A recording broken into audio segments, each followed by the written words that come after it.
সকল রোগের শিফা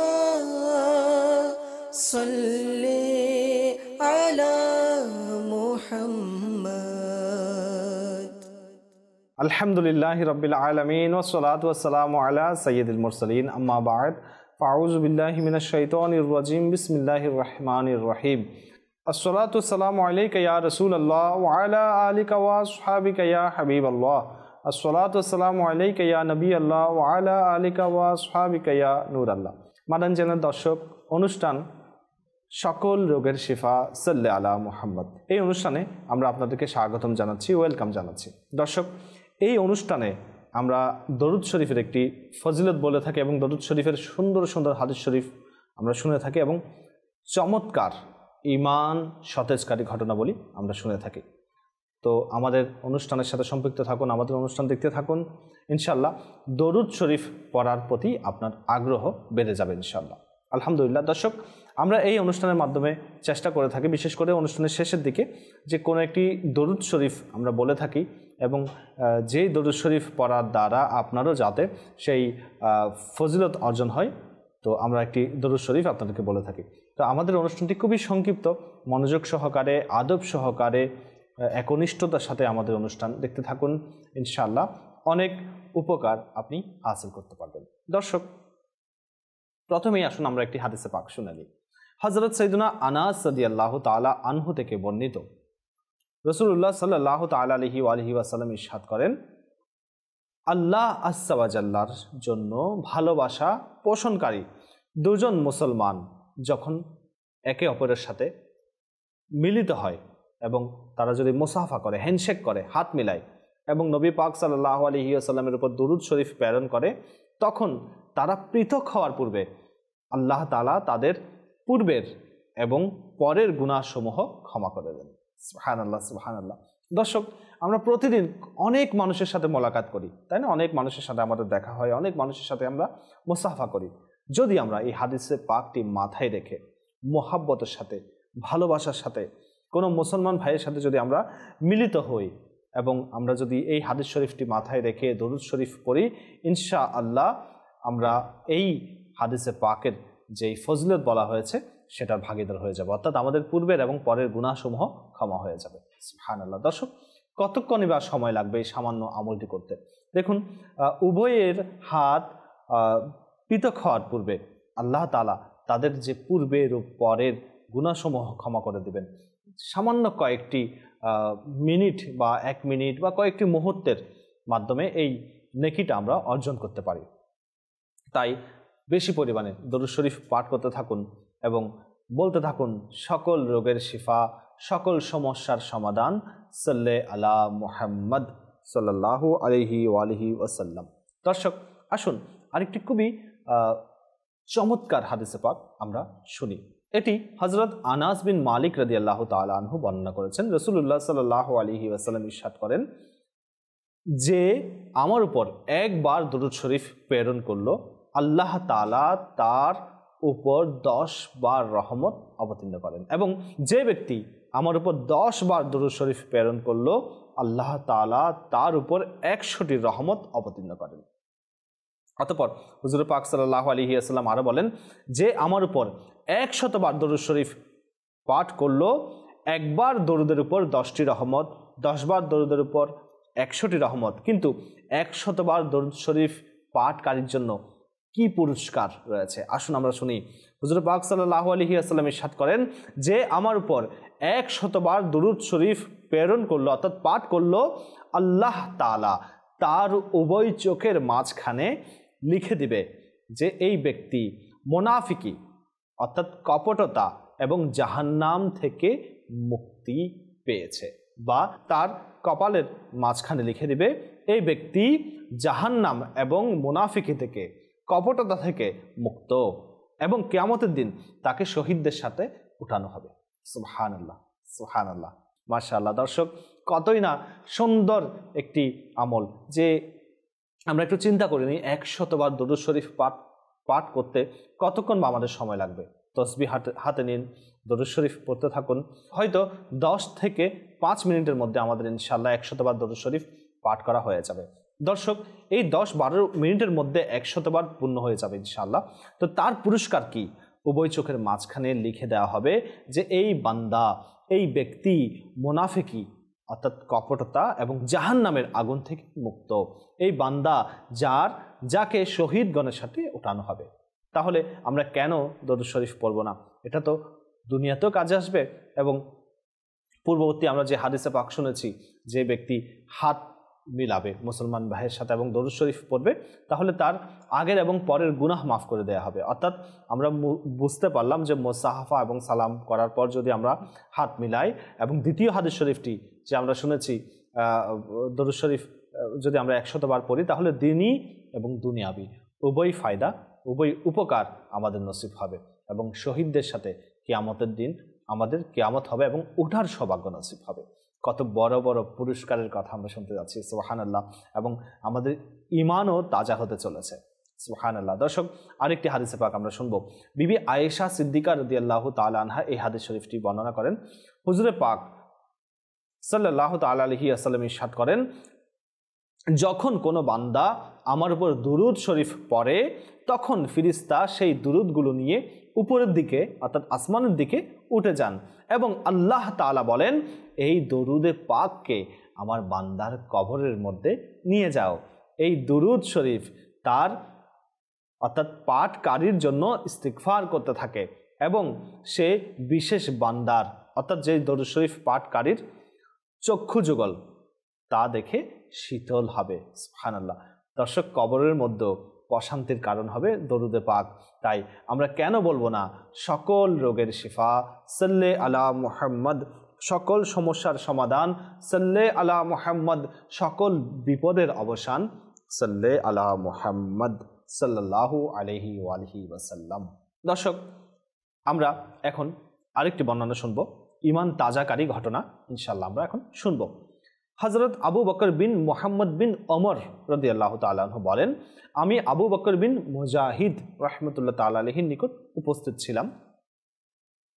তৎক্ষণাৎ হযরত শিবলি তশরিফ নিয়ে আসলেন।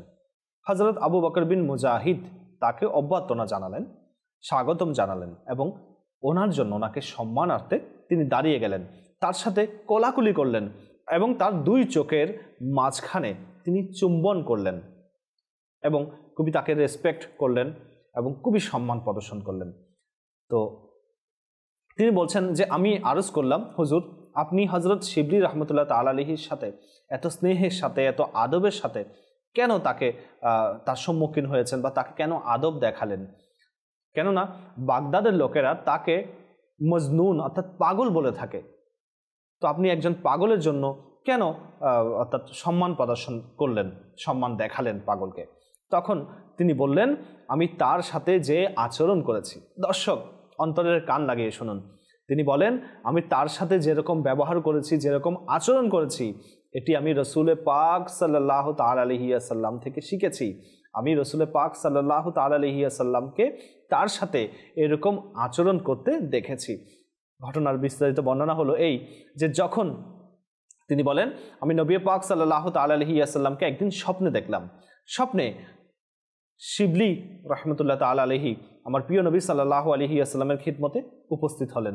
তখন নবী পাক সাল্লাল্লাহু আলাইহি ওয়াসাল্লাম তার জন্য দাঁড়িয়ে গেলেন, এবং তিনি হযরত শিবলি অর্থাৎ হুজুর পাক সাল্লাল্লাহু আলাইহি ওয়াসাল্লাম দুই চোখের মাঝখানে চুম্বন করলেন, সুবহানাল্লাহ। তিনি বলেন, আমি আরজ করলাম, ইয়া রাসূলুল্লাহ সাল্লাল্লাহু আলাইহি ওয়াসাল্লাম, আপনি হযরত শিবলি রাহমাতুল্লাহ তাআলা আলাইহির সাথে এমন কেন আচরণ করেছেন, বা এমন ব্যবহার কিসের জন্য করেছেন, কেন তাকে এত সম্মান দেখিয়েছেন? তখন হুজুর পাক সাল্লাল্লাহু আলাইহি ওয়াসাল্লাম বললেন, সে নামাজের পর এই আয়াতে কারিমা পাঠ করে। দর্শক, মনোযোগ দিয়ে শুনুন, এবং এই আয়াতটিও নামাজের পর পড়ার ফজিলত আপনারা শুনুন, এবং আপনারা শুনতে পাবেন ইনশাআল্লাহ। দর্শক, আসুন আমরা টিভির স্ক্রিনে এই আয়াতে পাকটি শ্রবণ করি এবং এর অনুবাদ শুনি।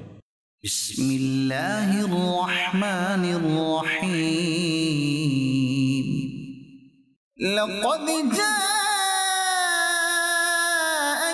রাসূলুম মিন আনফুসিকুম আজিজুন আলাইহি মা আনিতুম حريص عليكم بالمؤمنين رؤوف رحيم فإن تولوا فقل حسبي الله لا إله إلا هو عليه توكلت وهو رب العرش العظيم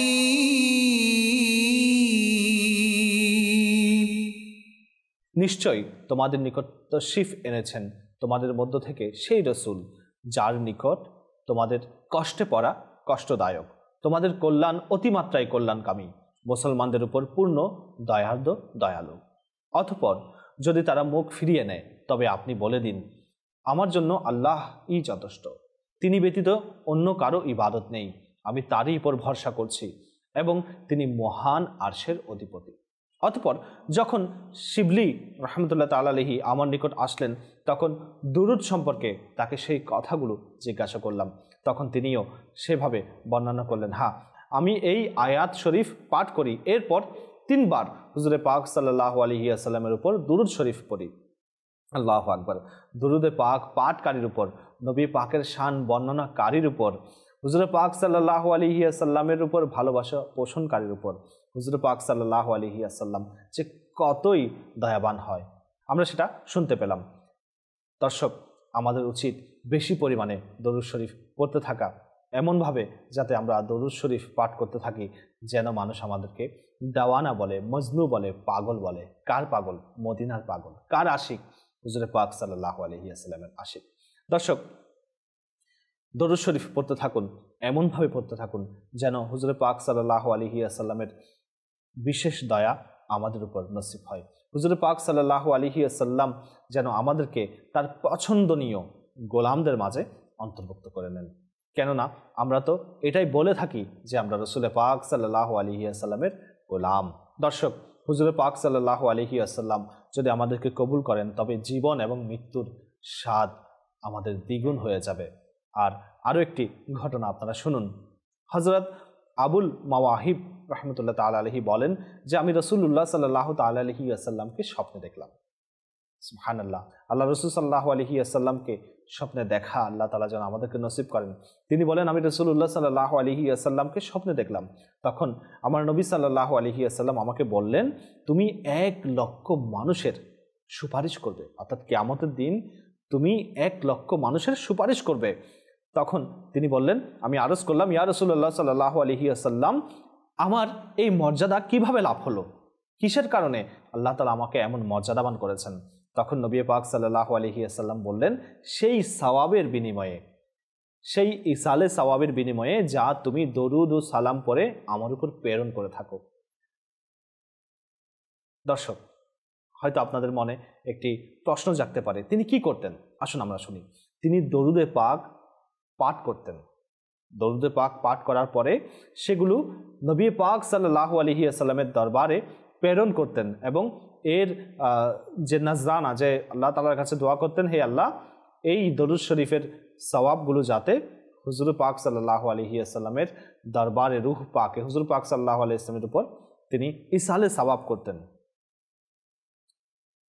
দর্শক, এই দ্বারা আমরা আরেকটি নিয়ম জানতে পারলাম যে দরুদ শরীফ পড়ে আল্লাহ তাআলার দরবারে আরজ করা, যে এই দরুদ শরীফগুলো আমি নবী পাক সাল্লাল্লাহু আলাইহি ওয়াসাল্লামের দরবারে ইসালে সওয়াব করছি, ইনশাআল্লাহ শোনাই সোহাগা হয়ে যাবে, নূরুন আলা নূর হয়ে যাবে। সুবহানাল্লাহ। দর্শক, আমরা কিছু ঘটনাবলীও শুনেছি এবং কিছু দরুদ শরীফের ফজিলত সম্পর্কিত হাদিসে পাক শুনেছি। আসুন আজ আমরা আপনাদেরকে একটি দরুদ শরীফ শিখাবো এবং তার ফজিলত সম্পর্কে আমরা ইনশাআল্লাহ আপনাদেরকে বলবো। হযরত সাইয়্যিদুনা আনাস রাদিয়াল্লাহু তাআলা আনহু থেকে বর্ণিত, নবী পাক সাল্লাল্লাহু আলাইহি ওয়াসাল্লাম ইরশাদ করেন, যে ব্যক্তি এই দরুদে পাক পড়বে যদি সে দাঁড়ানো থাকে তবে বসার পূর্বে, এবং যদি সে বসা থাকে তবে দাঁড়ানোর পূর্বে তার গুনাহগুলো ক্ষমা করে দেয়া হবে। সম্ভবত আপনারা এই মুহূর্তে বসে বসে আমাদের এই অনুষ্ঠানটি দেখছেন, তাই এই দরুদ শরীফটি আপনারা পড়ে নিন। ইনশাআল্লাহ আল্লাহ তাআলার দয়ায় আপনারা দাঁড়ানোর পূর্বেই আপনাদের গুনাহ সমূহ ক্ষমা হয়ে যাবে। পড়তে থাকুন। দর্শক, আসুন আমরা সেই দরুদ শরীফ শিখেও নিই। 3 বার পাঠ করলে হয়তো ইনশাল্লাহ মুখস্থ হয়ে যাবে। আপনারা টিভির স্ক্রিনে এই দরুদ শরীফটি দেখতে পাবেন এবং সেটির উচ্চারণও আপনারা শুনতে পাবেন। আসুন আমরা সেটি দেখি। اللهم صل على سيدنا ومولانا محمد وعلى آله وسلم। দর্শক, আজকে আমাদের অনুষ্ঠান একদম শেষ পর্যায়ে। আশা করা যায় আল্লাহ তাআলা দরুদ শরীফের উসিলায় আমাদের গুনাহকে ক্ষমা করে দিবেন। দর্শক, ভালো থাকুন, সুস্থ থাকুন। হ্যাঁ, একটি কথা বলে যেতে চাই, যদি কোনো পেরেশানির মধ্যে থাকেন, অসুস্থ থাকেন, ঋণগ্রস্ত থাকেন, বিপদে পড়ে থাকেন, আপনার ভয় আসে, তবে আপনি দরুদ শরীফ পড়তে থাকুন। ইনশাআল্লাহ দরুদ শরীফের বরকতে আল্লাহ তাআলা আপনার সকল সমস্যা সমাধান করে দিবেন এবং সকল রোগ নিরাময় করে দিবেন। কেননা আমরা শুনেছি সকল রোগের শিফা হচ্ছে সাল্লে আলা মুহাম্মদ সাল্লাল্লাহু আলাইহি ওয়ালিহি ওয়াসাল্লাম। দর্শক, আগামী অনুষ্ঠানের আমন্ত্রণ জানিয়ে আজকের মতো আমাদের অনুষ্ঠান শেষ করছি।